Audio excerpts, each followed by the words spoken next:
Yes. हाँ, good morning all of you. आज का अपना वीडियो सेशन स्टार्ट करते हैं और आज के अपने इस वीडियो सेशन के अंदर चैप्टर नंबर फर्स्ट जो अपना चल रहा था उस चैप्टर नंबर फर्स्ट के अंदर आगे के जैसे सिस्टम ऑफ यूनिट, उसके बाद एसआई यूनिट्स, एसआई सिस्टम और साथ में एसआई सिस्टम के साथ एसआई सिस्टम के अंदर fundamental units, derive units, supplementary units, ये सारे अपन डिस्कस करेंगे। पहले सेशन के अंदर अपन ने नॉर्मल इंट्रोडक्शन पढ़ा था फिजिक्स का और नॉर्मल इंट्रोडक्शन फिजिक्स के बाद अपन ने स्टार्ट किया था यूनिट्स को। यूनिट्स की डेफिनेशन देखी थी और यूनिट्स के अंदर मैग्नीट्यूड क्या होता है, ठीक है, किस तरह से यूनिट फिजिकल क्वांटिटी को डिफाइन करता है, ये हमने देखा था। अब अपन स्टार्ट करते हैं सिस्टम ऑफ यूनिट, ठीक है। अब स्टार्ट शुरू करते हैं अपन सिस्टम ऑफ यूनिट्स। देखते हैं सिस्टम ऑफ यूनिट्स क्या होता है। सबसे पहले स्टार्ट करते हैं सिस्टम ऑफ यूनिट्स क्या होता है, कितने टाइप के सिस्टम ऑफ यूनिट होते हैं।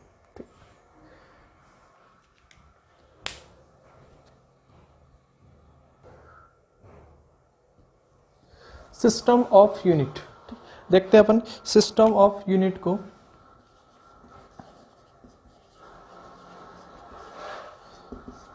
ऑल ओवर वर्ल्ड की बात करें तो यूनिट को ऑल ओवर वर्ल्ड की बात करें तो फिजिकल क्वांटिटी को मेजर करने के लिए जितनी यूनिट का यूज करते थे, जितनी यूनिट्स का यूज होता था उसको हमने नाम दिया सिस्टम ऑफ यूनिट। तो एक सिस्टम चल रहे थे, देखो कौन कौन से सिस्टम थे। सबसे पहले नंबर एक सिस्टम था CGS, एक सिस्टम था MKS और एक सिस्टम था FPS।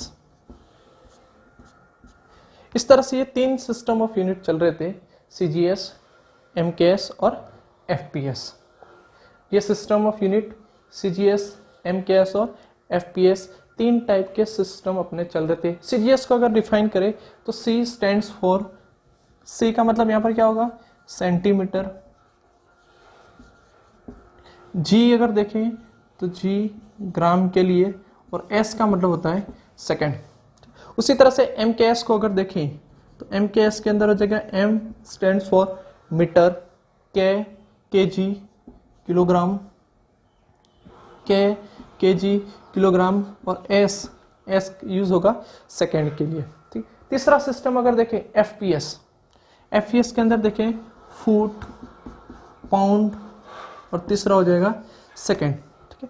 अलग अलग कंट्रीज के अंदर अलग अलग सिस्टम का यूज होता था। कोई कंट्री ऐसा था जो CGS सिस्टम को फॉलो कर रहा था, कोई कंट्री ऐसा था जो MKS सिस्टम को फॉलो कर रहा था, कोई कंट्री ऐसा था जो FPS सिस्टम को फॉलो कर रहा था। फुल फॉर्म इनकी आ गई centimetre, gram, second, metre, kilogram, second, foot, pound, second. Series इनका एक जैसा ही है। जैसे सेंटीमीटर है, किसकी यूनिट है, लेंथ की, तो लेंथ को सेंटीमीटर में, ग्राम, मास को ग्राम में और टाइम को सेकेंड में। उसी तरह से लेंथ को मीटर में, ठीक है, मास को केजी में और टाइम को सेकेंड में, लेंथ को फुट में, मास को पाउंड में और टाइम को सेकेंड में। तो इस तरह से अपने कितने सिस्टम थे, तीन सिस्टम थे। अब प्रॉब्लम क्या हुई, जिस तरह से अपन एग्जांपल बताएं कि हर कंट्री की अपनी एक अलग लैंग्वेज होती है, ठीक है, लेकिन अगर कम्युनिकेशन करना है तो वहाँ प्रॉब्लम आती है।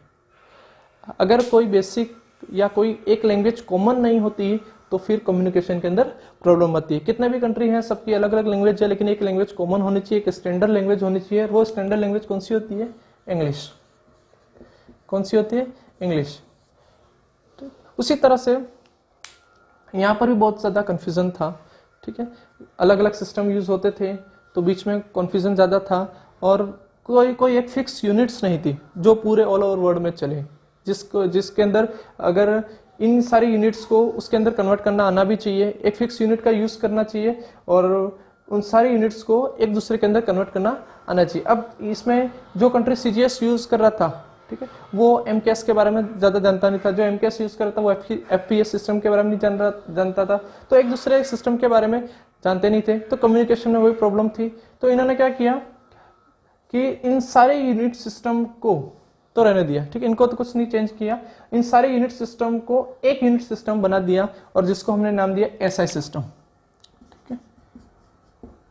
एक और सिस्टम लिया है SI सिस्टम। जिस तरह से सारी लैंग्वेज थी, हर कंट्री अपनी लैंग्वेज यूज कर रहा था, लेकिन ऑल ओवर वर्ल्ड एक कॉमन लैंग्वेज यूज होती है जिसको हम कहते हैं इंग्लिश। उसी तरह से भले हर कोई भी कंट्री अपना किसी भी सिस्टम को यूज करे, लेकिन ऑल ओवर वर्ल्ड एक ही सिस्टम चलेगा जिसको हम कहते हैं एसआई सिस्टम। इसके नाम है सिस्टम ऑफ इंटीग्रेशन, इसको हम कह सकते हैं सिस्टम ऑफ इंटीग्रेशन या इंटरनेशनल सिस्टम।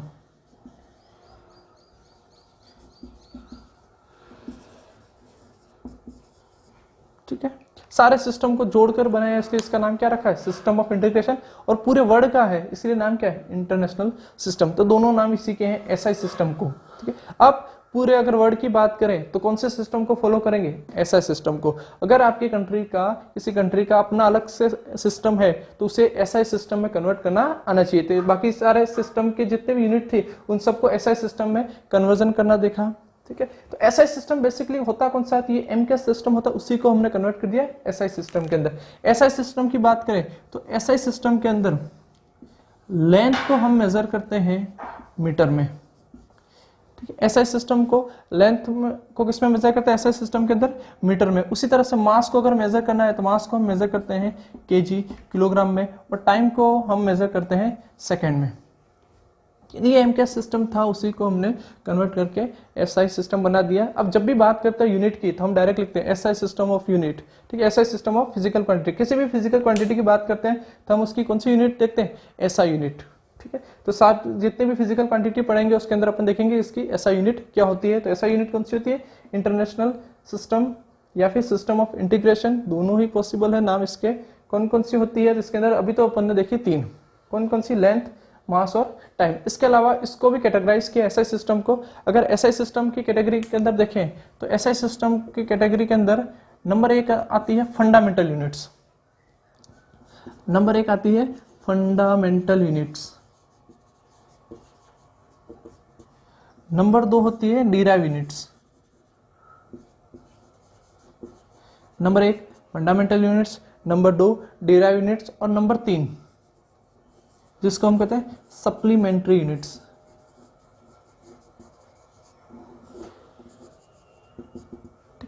एसआई सिस्टम की यूनिट को 3 पार्ट में डिवाइड कर दिया, फंडामेंटल यूनिट्स, डिराइव यूनिट्स और सप्लीमेंट्री यूनिट्स। स्टार्टिंग में अपन ने क्या देखा, सिस्टम ऑफ यूनिट। तो सिस्टम ऑफ यूनिट के अंदर आपको इतना ही ध्यान रखना कितने सिस्टम चल रहे थे, सीजीएस, एमकेएस और एफपीएस, और इनकी full form. C centimetre, gram, second, MKS metre, KG, second, FPS foot, pound और सेकेंड। फिर कंफ्यूजन को दूर करने के लिए सारे जितने भी कंट्री थे सब अपना अपना अलग सिस्टम यूज कर रहे थे, तो हमने क्या कर दिया, पूरे वर्ल्ड के अंदर एक सिस्टम चलाने के लिए एक नया सिस्टम बनाया जिसको हमने नाम दे दिया एसआई सिस्टम। इसको क्या नाम दिया, सिस्टम ऑफ इंटीग्रेशन या इंटरनेशनल सिस्टम। अलग अलग बुक में आपको अलग अलग नाम मिल सकते हैं।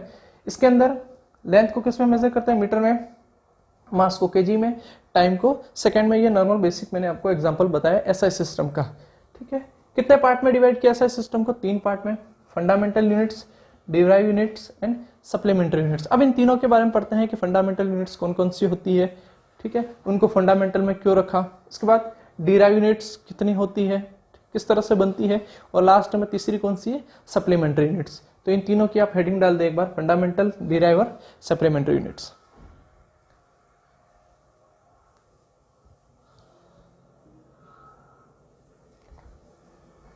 अब देखते हैं पहली फंडामेंटल यूनिट्स। सबसे पहले बात करते हैं फंडामेंटल यूनिट्स की। Number 1 fundamental units, first. ठीक है, फंडामेंटल यूनिट्स।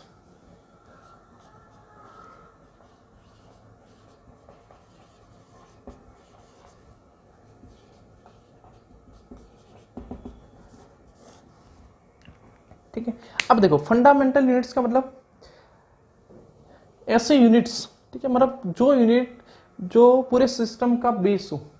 ठीक है, ऐसे यूनिट्स जो पूरे यूनिट सिस्टम का बेस हो, या जिसका यूज करके हम दूसरी यूनिट्स को हम बना सकते हैं, दूसरी फिजिकल क्वांटिटी की यूनिट को हम बना सकते हैं, उसको हमने किसके अंदर रखा, फंडामेंटल यूनिट, या इसको एक और नाम भी बोल सकते हैं बेस यूनिट। जैसे 3 तो भी मैंने बताई थी। ठीक है, एक तो होता है लेंथ,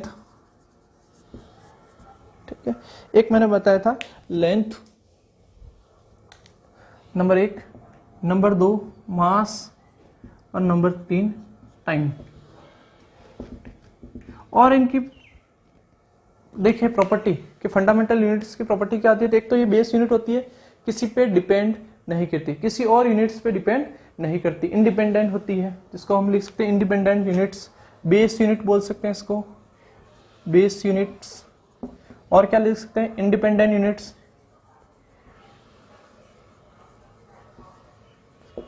क्या मतलब हुआ इंडिपेंडेंट यूनिट्स, मतलब किसी भी दूसरी फिजिकल क्वांटिटी या दूसरी यूनिट्स पे डिपेंड नहीं करती, और इनका यूज करके दूसरी फिजिकल क्वांटिटी के यूनिट को हम डिराइव कर सकते हैं, इसीलिए इसको किसके अंदर रखा, बेस यूनिट, फंडामेंटल यूनिट्स। बाकी यूनिट का बेस जो होती है वो यही यूनिट्स हैं, ठीक है। इंडिपेंडेंट यूनिट किसी और यूनिट पे डिपेंड नहीं करती, ठीक है, अपने आप में अलग यूनिट्स होती है, ठीक है। 3 तो अपन ने लिखे, लेंथ, मास और टाइम। लेंथ की यूनिट क्या होती है, तो लेंथ की यूनिट मीटर, और मीटर का M small, mass kilogram, KG, time second, number 4, ठीक है। नंबर 4 पे अपन ले लेते हैं टेम्परेचर, और टेम्परेचर की यूनिट होती है केल्विन, और केल्विन के लिए सिंबल यूज करते हैं के, केल्विन का सिंबल के। उसके बाद नंबर 5 टेम्परेचर के बाद लुमिनियस इंटेंसिटी,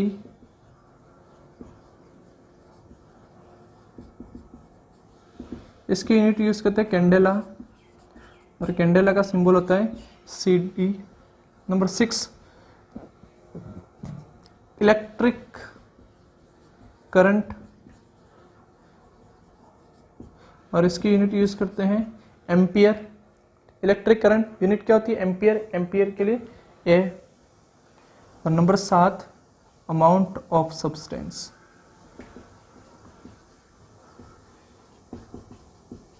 और अमाउंट ऑफ सब्सटेंस की यूनिट होती है मोल। ये 7 जो यूनिट होती है, इन 7 यूनिट को हमने किस कैटेगरी के अंदर रखा, fundamental units. Base unit, independent units, किसी पे डिपेंड नहीं करती, बाकी सारे जितने भी यूनिट है उन सब का बेस ये यूनिट है, इसलिए इसको फंडामेंटल यूनिट्स हमने नाम दिया।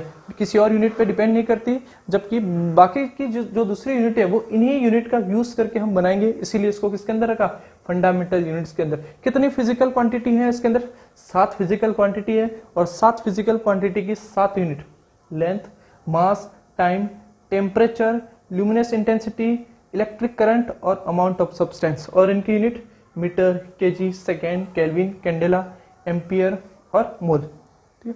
अब इनके सिंबल जो हमने यूज किए यूनिट को रिप्रेजेंट करने के सिंबल, जैसे मीटर है एम, मास केजी, टाइम का सेकेंड, केल्विन का के, कैंडेला का CD, एम्पियर का ए, और मोल के लिए MOLE। अब इधर देखो, यहाँ सिंबल में अगर आप देखोगे तो यहाँ वाला जो सिंबल है मीटर का जो सिंबल है वो हमने यूज किया स्मॉल m, केजी के लिए भी ये केजी स्मॉल, सेकेंड के लिए स्मॉल s यूज करते हैं अपन, ठीक है। यहाँ ये वाले दोनों सिंबल देखो, केल्विन का K कैपिटल, इलेक्ट्रिक करंट का A कैपिटल, जबकि मीटर का M कैसा है, स्मॉल। इन तीनों में डिफरेंस दिख रहा है, देखो यूनिट्स के अंदर। लेंथ की जो यूनिट है मीटर, उसका M हमने स्मॉल रखा है, केजी भी हम स्मॉल में लिखते हैं, ग्राम है तो ग्राम का G भी कैसे लिखते हैं, स्मॉल में, सेकेंड का S स्मॉल में, केल्विन का K कैपिटल, इलेक्ट्रिक करंट का A कैपिटल। एक और यूनिट मैं बोल रहा हूँ, इसके अंदर नहीं है, अलग यूनिट है, जैसे फोर्स की यूनिट है न्यूटन, फोर्स की यूनिट न्यूटन होती है, न्यूटन का N कैसा होता है, कैपिटल। वर्क की यूनिट क्या होती है, जूल, और वर्क की यूनिट में जूल का J कैपिटल, ठीक है। स्पीड की यूनिट क्या होती है, मीटर पर सेकेंड, लेकिन ये मीटर पर सेकेंड कैसा लिखते हैं अपन, स्मॉल। ये डिफरेंस क्यों, ये देखो, सबसे पहले तो यहाँ पर कुछ यूनिट का सिंबल हमने स्मॉल में लिख रहे हैं, कुछ यूनिट के सिंबल कैपिटल के अंदर लिख रहे हैं। तो ये जो जितने भी कैपिटल में लिख रहे हैं वो साइंटिस्ट के नेम है, और उनको सम्मान देने के लिए उनके होनर में अंदर अपन इन सबको किसके अंदर लिख रहे हैं, कैपिटल के अंदर। केल्विन साइंटिस्ट का नेम है, इसलिए केल्विन का क्या है, कैपिटल। एम्पियर साइंटिस्ट का नेम है, उनको होनर देने के लिए, सम्मान देने के लिए एम्पियर का है capital. Newton N capital, joule scientist का नेम है, J कैपिटल। मीटर पर सेकेंड किसी भी साइंटिस्ट का नाम नहीं है, मीटर, किलोग्राम, सेकेंड ये किसी साइंटिस्ट के नेम नहीं है, इसीलिए इनको स्मॉल में रखा गया है और बाकी सबको कैपिटल में। इतना ध्यान रखें। फंडामेंटल यूनिट्स कितनी हो गई, 7 फंडामेंटल यूनिट्स हैं। अब देखो इसी के साथ मैं एक और यूनिट ऐड कर रहा हूं, नंबर 2। ठीक है, number 2 derive unit, derive units. अब डिराइव यूनिट्स कौन सी होती हैं, तो बाकी जितने भी बहुत सारी होती है, इसकी कोई लिमिट नहीं है, नंबर नहीं है। डिराइव यूनिट्स कितनी भी हो सकती है, बहुत सारी है। ठीक, जैसे जैसे अपन आगे बढ़ते जाएंगे वैसे वैसे अपन इन फिजिकल क्वांटिटी को पढ़ते जाएंगे। डिराइव यूनिट कौन सी होती है, तो ऐसे यूनिट जिनको हम फंडामेंटल यूनिट का यूज करके बनाते हैं, बनाना मतलब डिराइव करना एक तरह से, फंडामेंटल यूनिट्स का यूज करके जिसको हम डिराइव करते हैं वो किसके अंदर आते हैं, डिराइव यूनिट। ठीक है, फंडामेंटल यूनिट बेस यूनिट होती है, किसी पे डिपेंड नहीं होती, इनका यूज करके बाकी यूनिट को डिराइव करते हैं। और जिन यूनिट को हम डिराइव करते हैं उसको किस कैटेगरी के अंदर रखा है, डिराइव यूनिट के अंदर। जैसे मैं सबसे सिंपल एग्जांपल ले रहा हूं, एरिया। इसके अंदर अब डिराइव यूनिट बनाने के लिए फॉर्मूला आना चाहिए। एरिया बेसिक फॉर्मूला आता है L क्रॉस B। अब ये किस, जितनी भी लेंथ है, चाहे वो हाइट हो, थिकनेस हो, डिस्टेंस हो, ठीक है, डिस्प्लेसमेंट हो, लेंथ हो, कुछ भी हो, सब किसके अंदर आएंगे, लेंथ के अंदर आएंगे। और सबकी यूनिट क्या होगी, मीटर। तो यहाँ पर देखो L cross B, metre into metre कितनी होगी, मीटर स्क्वायर। अब यहाँ पर एरिया की जो यूनिट है मीटर, वो किस पे डिपेंड कर रही है, लेंथ की यूनिट पे। और लेंथ की यूनिट कितनी है, metre. Metre dot metre, metre square. किसकी यूनिट बन गई, एरिया की। डिराइव की किसका यूज करके, फंडामेंटल यूनिट को यूज करके हमने डिराइव किया, तो ये एरिया किसके अंदर आएगा, डिराइव यूनिट के अंदर। उसी तरह से वॉल्यूम, वॉल्यूम की बात करें, L cross B cross H, तीनों एक तरह से लेंथ है, L cross B cross H, M into M, M cube.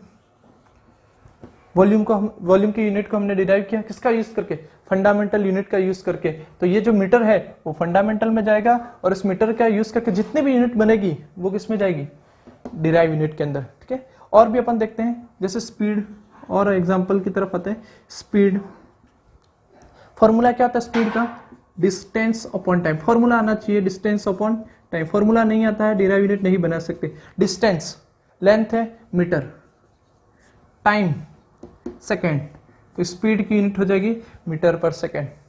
और आगे बढ़ते हैं, वेलोसिटी, वेलोसिटी की यूनिट देखते हैं, तो displacement divide by time. Displacement किस में होता है, ये भी मीटर में होता है, डिवाइड बाय टाइम ये भी किस में होता है, मीटर में। तो दोनों की यूनिट क्या होगी, मीटर पर सेकेंड, मीटर पर सेकेंड। स्पीड मीटर पर सेकेंड, वेलोसिटी मीटर पर सेकेंड, दोनों की यूनिट एक जैसी है। और ये लाइन मैंने लिखवाई थी कि ऐसा पॉसिबल है कि दो फिजिकल क्वांटिटी की, दो अलग अलग फिजिकल क्वांटिटी की एक सेम यूनिट हो, ऐसा पॉसिबल है। जैसे डिस्टेंस और डिस्प्लेसमेंट की दोनों की मीटर होती है, उसी के बेस पे स्पीड और वेलोसिटी की यूनिट मीटर पर सेकेंड सेम आई। ठीक है, लेकिन इन दोनों में डिफरेंस क्या होता है, तो स्पीड स्केलर क्वांटिटी है, वेलोसिटी वेक्टर क्वांटिटी है। ठीक है, ये आगे अपन देखेंगे चैप्टर के अंदर। और बेसिक और इसके आगे देखें अपन, तो एक्सेलरेशन की बात करें। एक्सेलरेशन क्या फॉर्मूला आता है, एक्सेलरेशन का, तो एक्सेलरेशन का फॉर्मूला आता है change in velocity, change in velocity divide by time taken. Change in velocity divide by time taken, इसका फॉर्मूला होता है एक्सेलरेशन का। चेंज इन वेलोसिटी, वेलोसिटी का फॉर्मूला मीटर पर सेकेंड, वेलोसिटी का फॉर्मूला क्या आता है, मीटर पर second, divide by time taken second. तो यूनिट क्या बन जाएगी, मीटर पर सेकेंड स्क्वायर। यूनिट क्या बन जाएगी, मीटर पर second divide by second. Second कितने हो गए, 2, तो मीटर पर सेकेंड स्क्वायर किसकी यूनिट होगी, एक्सेलरेशन की यूनिट बन गई। ठीक है, और आगे बढ़ते हैं फंडामेंटल के बाद डिराइव के अंदर और यूनिट्स देखते हैं। जितनी ज़्यादा डिराइव यूनिट की प्रैक्टिस करोगे उतनी ज़्यादा अच्छा है, क्योंकि इसके बाद अपना टॉपिक आएगा डायमेंशन, और डायमेंशन के लिए आपको डिराइव यूनिट आनी चाहिए। अगर डिराइव यूनिट नहीं आती तो आप डायमेंशन नहीं बना सकते, और डायमेंशन इतनी सारी है कि आप इसको याद भी नहीं रख सकते। जितनी ज़्यादा यूनिट्स हैं उतनी ज़्यादा डायमेंशन है, जितनी ज़्यादा फिजिकल क्वांटिटी है उतनी ज़्यादा डायमेंशन है। इसीलिए पहले डिराइव यूनिट आना चाहिए, और डिराइव यूनिट के लिए सबसे पहली कंडीशन क्या है, फॉर्मूले आने चाहिए। ये नॉर्मल बेसिक क्वांटिटी लिखी है, इसलिए आपको फॉर्मूले याद होंगे। आगे आगे और बहुत सारी क्वांटिटी आएगी, तो सबके फॉर्मूले अगर आते हैं तो यूनिट बनेगी, और यूनिट बनेगी तो डायमेंशन होगा। इसीलिए सब सारी चीज़ें आपको आनी चाहिए। Area, volume, speed, velocity, acceleration. अब लेते हैं अपन force. Force F equal to क्या होता है, m dot A. F equal to M A. F force, m mass, a acceleration. F equal to M A. अब बनाओ इसकी यूनिट, क्या बनेगी, m मास। मास की यूनिट होती है kg। मास की यूनिट क्या होती है, kg। एक्सेलरेशन अभी बनाई, मीटर पर सेकेंड स्क्वायर। मीटर पर सेकेंड स्क्वायर। और इस पूरे को हमने एक नाम दिया कैपिटल N। क्या मतलब होता है, न्यूटन। ठीक है। फोर्स की unit F equal to M A, sorry force का formula F equal to M A, और फोर्स की यूनिट क्या बन जाएगी, m kilogram. Mass, acceleration metre पर सेकेंड स्क्वायर। किलोग्राम मीटर पर सेकेंड स्क्वायर एक बहुत बड़ी यूनिट है। इस पूरी यूनिट को हमने नाम दे दिया न्यूटन। इसका मतलब एक न्यूटन की वैल्यू किसके बराबर होगी, 1 kg डॉट मीटर पर सेकेंड स्क्वायर के बराबर है। या एक न्यूटन पूछे आपको तो एक न्यूटन किसके बराबर हो जाएगा, अगर यहाँ पर मैं लिखूँ F equal to 1 newton. F की वैल्यू एक न्यूटन कब होगी, तो F की वैल्यू 1 कब आएगी, m की वैल्यू कितनी हो, 1। If m equal to 1 kg and acceleration equal to 1 metre पर सेकेंड स्क्वायर। ठीक है। F कितना हो, 1 न्यूटन। m कितना हो, 1 kg। a कितना हो, 1 मीटर पर सेकेंड स्क्वायर। इसका मतलब m और a की वैल्यू अगर 1 है तो 1.1 F कितना होगा, 1 न्यूटन। अगर 1 kg 1 किलोग्राम का कोई ऑब्जेक्ट है जिसका मास कितना है, 1 kg, और उसके अंदर एक्सेलरेशन 1 मीटर पर सेकेंड स्क्वायर का प्रोड्यूस करना है। ठीक है।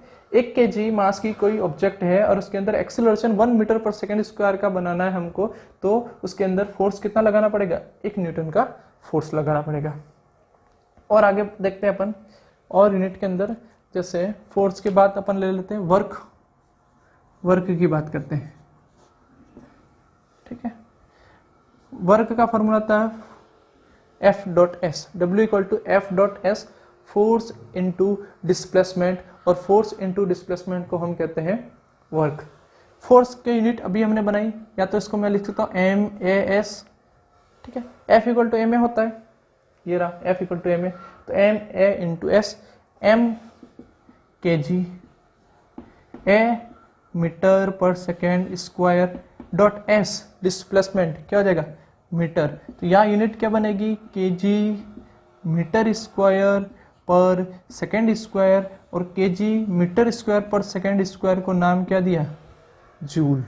क्या नाम दिया, जूल। न्यूटन, जिस तरह से यहाँ पर किलोग्राम मीटर पर सेकेंड स्क्वायर बड़ी यूनिट है, ठीक है, बार बार इस पूरे का नाम नहीं लेंगे, क्या नाम दे दिया एक शॉर्ट में, न्यूटन। उसी तरह से किलोग्राम मीटर स्क्वायर पर सेकेंड स्क्वायर क्या नाम दे दिया, जूल। ठीक है। तो जूल का मतलब समझ जाना है, किलोग्राम मीटर स्क्वायर पर सेकेंड स्क्वायर है, और न्यूटन का मतलब किलोग्राम मीटर पर सेकेंड स्क्वायर है। ये दोनों में डिफरेंस हो गया। ये जूल यूनिट, जूल का J कैपिटल साइंटिस्ट का नेम है, N कैपिटल साइंटिस्ट का नेम है। अब यहां से वही सेम, एक जूल अगर हमको बनाना है, एक जूल वर्क डन कब होगा, 1 जूल कब होगा, जब F की वैल्यू कितनी हो, 1, S की वैल्यू कितनी हो, 1, 1.1, W कितना होगा, 1। इसका मतलब 1 जूल कब होगा, अगर हमारे पास कोई ऑब्जेक्ट है, ठीक है, जिसका मास कितना है, 1, एक्सेलरेशन कितना, 1, इसका मतलब उसके ऊपर फोर्स कितना लग रहा है, 1 न्यूटन का फोर्स लगाए हम किसी ऑब्जेक्ट पर, और उसका डिस्प्लेसमेंट कितना हो जाए, 1 मीटर। 1 न्यूटन का फोर्स लगाने पर किसी ऑब्जेक्ट का डिस्प्लेसमेंट अगर 1 मीटर हो जाता है, तो उसके ऊपर लगने वाला वर्क डन या उसका टोटल वर्क डन कितना हो जाएगा, 1 जूल के बराबर हो जाएगा। मैं इसको लिख सकता हूँ F equal to 1 newton, S equal to 1 metre, then W equal to 1 joule. ठीक है। W की वैल्यू कितनी हो जाएगी, 1 जूल के बराबर होगी।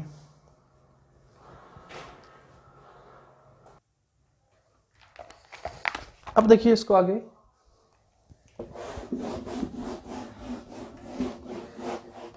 अब मैं कुछ फिजिकल क्वांटिटी लिख रहा हूं, आप प्रैक्टिस करें। फिजिकल क्वांटिटी भी लिख रहा हूं, साथ में उसका फॉर्मूला भी लिख रहा हूं, क्योंकि अभी तक अपन ने फिजिकल क्वांटिटी पढ़ी नहीं है, इसलिए फॉर्मूला जरूरी नहीं हमको आए। कोई ऐसी फिजिकल क्वांटिटी ऐसी भी होगी जो हमने पहले पढ़ रखी है, फॉर्मूला हमें पता होगा, जैसे फोर्स, वर्क, पावर, एनर्जी। ठीक है, बहुत सारी है। कुछ ऐसी हैं जो हमने पढ़ी नहीं है, ठीक है, तो उसके फॉर्मूले में लिख रहा हूँ। आप कोशिश करें कि डिराइव कर सके यूनिट्स को। तो नॉर्मल एक बार और एग्जांपल ले लेते अपन एनर्जी का। एनर्जी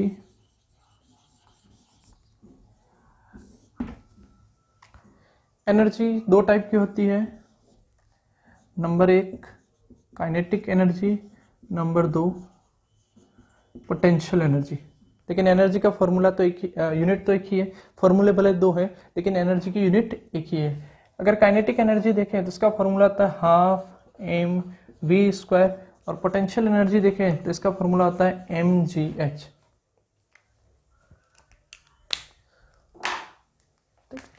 एनर्जी दो फॉर्मूले होते हैं, काइनेटिक और पोटेंशियल, दो तरह की एनर्जी होती है, फॉर्मूले भी दो हो गए, half M V square M G H. अब इन दोनों से यूनिट एक जैसी ही निकलेगी, भले फॉर्मूले इसके दो हैं। देखो सबसे पहले हाफ एम वी स्क्वायर,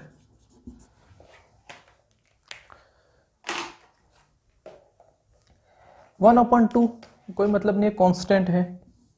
1/2 से हमें कोई मतलब नहीं क्योंकि ये क्या है, कांस्टेंट है। मास, मास की यूनिट होती है केजी। वी स्क्वायर, ठीक है, वेलोसिटी का स्क्वायर, वेलोसिटी का स्क्वायर है तो ये हो जाएगा मीटर पर सेकेंड, और मीटर पर सेकेंड का स्क्वायर। अगर फिजिकल क्वांटिटी का स्क्वायर हो रहा तो यूनिट का भी स्क्वायर होगा। वी स्क्वायर मीटर पर सेकेंड, वेलोसिटी की यूनिट और उस यूनिट का भी स्क्वायर, ठीक है। अंडर रूट है तो यूनिट का भी रूट लगेगा, क्यूब है तो यूनिट का भी क्यूब हो जाएगा। वी स्क्वायर है तो मीटर पर सेकेंड का स्क्वायर कितना हो जाएगा, kilogram metre square divide by second square, ठीक है। इस फॉर्मूले से निकाले, एम जी एच से निकाले, तो एम जी एच वाले फॉर्मूले से निकालेंगे तो भी यही आएगी। एम मास क्या हो जाएगा के जी में, जी ग्रेविटेशनल एक्सेलरेशन, लेकिन है क्या, ये एक्सेलरेशन ही है, तो जो यूनिट एक्सेलरेशन की हो जाएगी वही यूनिट इसकी हो जाएगी। तो एक्सेलरेशन की बनाई थी हमने मीटर पर सेकेंड स्क्वायर, यहाँ पर यूज किए मीटर पर सेकेंड स्क्वायर, तो ये हो जाएगा मीटर पर second square into height metre में, तो किलोग्राम मीटर स्क्वायर पर सेकेंड स्क्वायर। और ये यूनिट किसकी थी, तभी हमने देखी थी वर्क के अंदर किलोग्राम मीटर स्क्वायर पर सेकेंड स्क्वायर जूल के बराबर होता है, इसीलिए इसको भी किसके बराबर लिख सकते हैं, जूल के बराबर लिख सकते हैं, ठीक है। तो ये एनर्जी का थोड़ा मैंने बता दिया, दो फॉर्मूले थे, कंफ्यूज मत होना, किसी भी फॉर्मूले से निकालो आंसर आपका एक जैसा आएगा, लेकिन फॉर्मूला सही होना चाहिए। अब इसके बाद कुछ फॉर्मूले और कुछ यूनिट्स में फिजिकल क्वांटिटी में लिख रहा हूँ, आप कोशिश करें कि कितनी सही है और कितनी गलत है। जैसे नंबर 1 डेंसिटी, डेंसिटी का फॉर्मूला होता है मास अपॉन वॉल्यूम। कोशिश करें डेंसिटी की यूनिट बनाने की, डेंसिटी। उसके बाद मोमेंटम, ये पढ़ा नहीं है लेकिन मैं फॉर्मूला लिख रहा हूँ, फॉर्मूले से आप बनाएं। Momentum mass into velocity, P equal to M V momentum होता है। उसके बाद आप प्रेशर, प्रेशर की यूनिट बनाए, pressure F upon A, force पर unit area is called pressure. और एक और होता है quantity, force divide by L, confuse मत होना, इसको हम कहते हैं सरफेस टेंशन। क्या कहते हैं, surface tension. Pressure F upon A, surface tension F upon L, force पर यूनिट लेंथ, फोर्स पर यूनिट एरिया, इन सब की आप यूनिट बनाए। 4 हो गए। और लिखें यूनिवर्सल ग्रेविटेशनल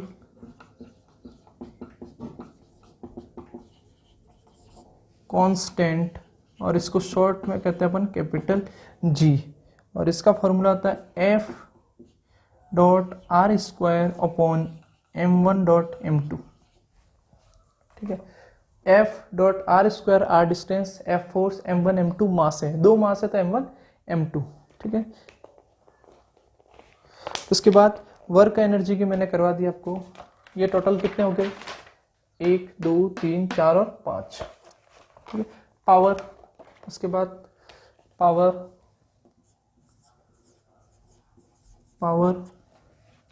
का फॉर्मूला आ जाता है W upon T, work upon time.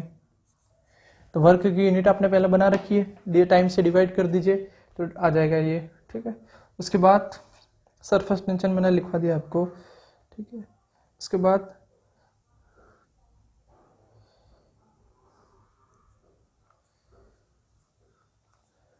Torque, torque की बनाए आप, टॉर्क, और टॉर्क का होता है force into distance, force into perpendicular distance होता है, लेकिन आपको force into distance F dot R ही लिखवा रहा हूँ, ठीक है। परपेंडिकुलर डिस्टेंस या डिस्टेंस से बात देखी है अभी, तो यूनिट में कोई फर्क नहीं पड़ता, फॉर्मूले में काफ़ी फर्क पड़ता है परपेंडिकुलर डिस्टेंस का, लेकिन यूनिट में इतना ज़्यादा फर्क नहीं पड़ता। तो एफ डॉट आर ही लिखे इसको, एफ डॉट आर।